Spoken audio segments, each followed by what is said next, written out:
தற்போது கிடைத்துள்ள முக்கிய செய்தியை பார்த்து வருகிறோம். சென்னையில் ஜப்பான் தொழிற்சாலையானது அமைய இருக்கிறது. ஓஎம்ஆர் சாலையில் ஜப்பானை சேர்ந்த முரட்டா எலக்ட்ரானிக்ஸ் நிறுவனம் தொழிற்சாலையை அமைக்க இருக்கிறது. இதனை முக்கிய செய்தியாக பார்த்து வருகிறோம். சென்னையில் ஜப்பான் தொழிற்சாலையானது அமைய இருக்கிறது. ஓஎம்ஆர் சாலையில் ஜப்பானை சேர்ந்த முரட்டா எலக்ட்ரானிக்ஸ் நிறுவனம் தொழிற்சாலையை அமைக்க இருக்கிறது.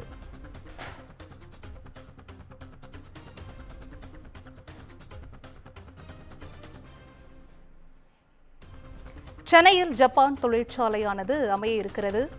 மல்டி லேயர் செராமிக் கெபாசிட்டர் என்ற உதிரி பாகத்தை தொழிற்சாலையிலிருந்து விநியோகிக்க திட்டமிட்டிருக்கிறது. சென்னையில் ஜப்பான் தொழிற்சாலையானது அமைய இருக்கிறது. இதனை அண்மை செய்தியாக பார்த்து வருகிறோம்.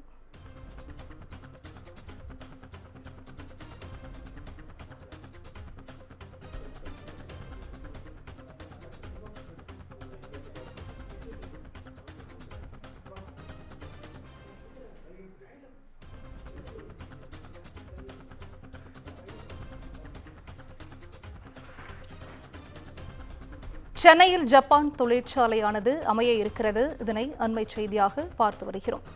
ஓஎம்ஆர் சாலையில் ஜப்பானை சேர்ந்த முரட்டா எலக்ட்ரானிக்ஸ் நிறுவனம் இந்த தொழிற்சாலையை அமைக்க இருக்கிறது. மல்டிலேயர் செராமிக் கெபாசிட்டர் என்ற உதிரி பாகத்தை தொழிற்சாலையிலிருந்து விநியோகிக்கவும் திட்டமிடப்பட்டிருக்கிறது.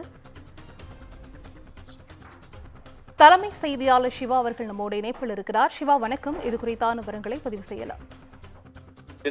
சென்னையில தொழிற்சாலை அமைக்கக்கூடிய ஒரு பணி ஜப்பான் நிறுவனத்தின் மூலமாக அந்த தொழிற்சாலை அமைய இருப்பது தற்போதைய ஒரு மிக முக்கிய செய்தியாக பார்க்கப்படுகிறது.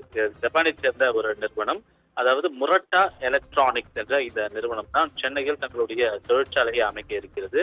ஓஎம்ஆர் சாலையில ஒரு மிக முக்கிய அதிக அளவு மக்கள் நெருக்கம், மக்கள் அடர்த்தி இருக்கக்கூடிய அந்த பகுதியில இந்த தொழிற்சாலை அமைய இருப்பதாகவும் இதன் மூலமாக பல 100 பேருக்கு வேலை வாய்ப்புகள் கிடைக்க இருக்கிறது என்பதனையும் தமிழக அரசினுடைய தொழில்துறை மூலமாக இந்த தகவல் கிடைத்திருக்கிறது. குறிப்பாக இந்த நிறுவனத்தின் மூலமாக மல்டி லேயர் செராமிக் கெபாசிட்டர் என்ற உதிரி பாகத்தை இந்த தொழிற்சாலையில் இருந்து தயாரித்து பல்வேறு மாநிலங்களுக்கு, பல்வேறு வெளிநாடுகளுக்கு விநியோகம் செய்ய, ஏற்றுமதி செய்யக்கூடிய பணிகள் என்பது நடைபெற இருக்கிறது. அதற்காக இந்த நிறுவனம் தமிழகத்தை தேர்ந்தெடுத்து தமிழகத்துல இந்த தொழிற்சாலையை அமைக்கக்கூடிய பணிகள் என்பது தற்போது மும்முரமாக்கப்பட்டிருக்கின்றன.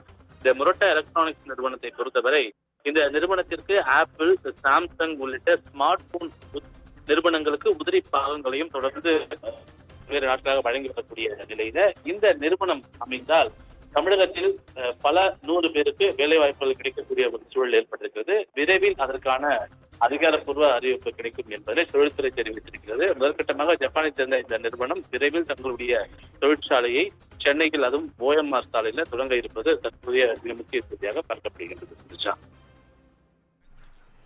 விவரங்களை வழங்கியமைக்கு நன்றி சிவா.